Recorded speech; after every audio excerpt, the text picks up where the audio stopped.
Episode 6 of The Acolyte, titled Teach Corrupt, picks up where episode 5 left off. This episode is 38 minutes long, and after the crazy massacre by the Sith Lord Kamir of all the Jedi in the previous episode, this episode picks off with Osha being rescued and cured by Kamir on an unknown planet. This unknown planet resembles Ahch-To, the planet that Luke Skywalker was on in The Last Jedi. It has that resemblance to it, but it's an unknown region, so we aren't sure if that's kind of a good Easter egg or a bad one. In the previous episode, you kind of had Kylo Ren's music playing when Kamir was there. Kamir reveals to Osha that he was once a Jedi, but was betrayed by his master. I'm pretty sure his master was Master Saul, and attempts kind of to bring Osha closer to him. She slowly begins to open up to him, which kind of is interesting because she has his lightsaber. He kind of tricks her into getting angry by asking her why she wasn't a Jedi or why she isn't a Jedi, and that she failed at that attempt. And she's like, I didn't fail. And then she just like takes it to his throat. It's really interesting. You kind of see Osha slowly going to the dark side, but we'll see what happens. On the Jedi ship at Kofir, interference kind of disrupts Saul's attempt to contact the Jedi Council, saying what's going on, what's happening. Lee Jung-jae as Master Saul is a phenomenal acting job. He shows the emotion. He gathers the aspect and the intelligence of what the Jedi perceive. It's just really well done. A partial message is sent about losing his whole team, kind of makes it back to Coruscant, to Master Venestra, when power on the ship suddenly fails in a way where Saul orders May to try and fix it, thinking she is Osha, which I'm pretty sure this entire time Master Saul isn't that stupid and he knows it's not Osha.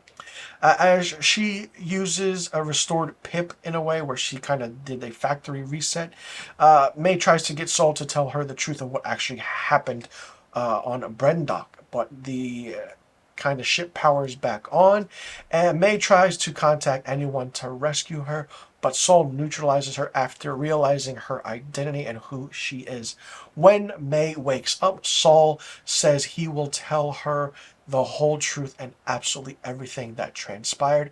Venestra and a small group of Jedi go to Kofir to investigate Saul's message and what's going on. One of the Jedi accuse then say Master Saul could have done all this. Master Venestra's like, that's a big accusation.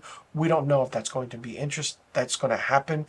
They find the massacre with evidence of a lightsaber battle. It's a nice editing where as Master Venestra's walking around, you kind of hear the background, and it's really, really well done.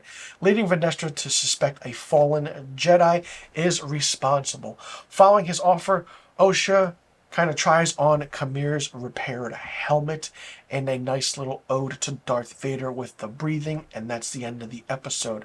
The light and the dark, the good and the bad, the positive and negative of how things are done in this show is really good.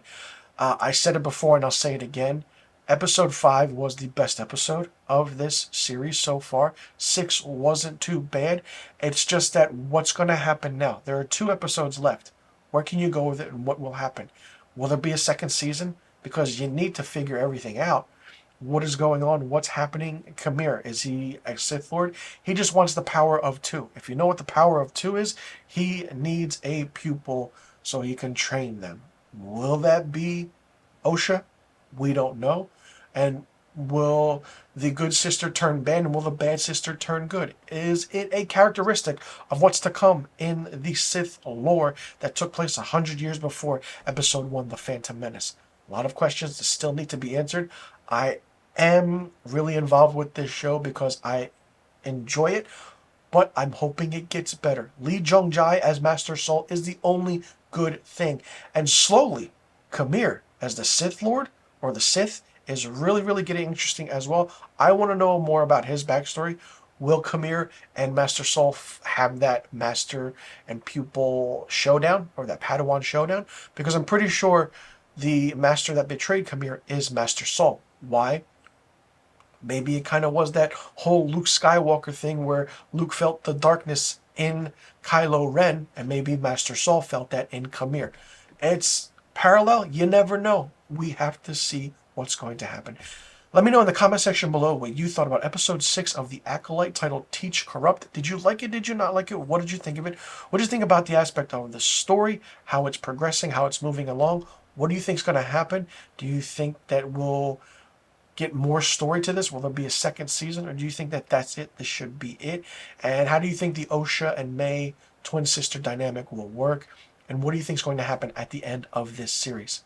And do you think that this is still a Star Wars series, or did they go far off on a tangent? Let me know in the comment section below about all the questions I just asked. I'm Mr. Filmstock. Thank you so much for tuning in, and be sure you tune in next week for my episode 7 review of The Acolyte.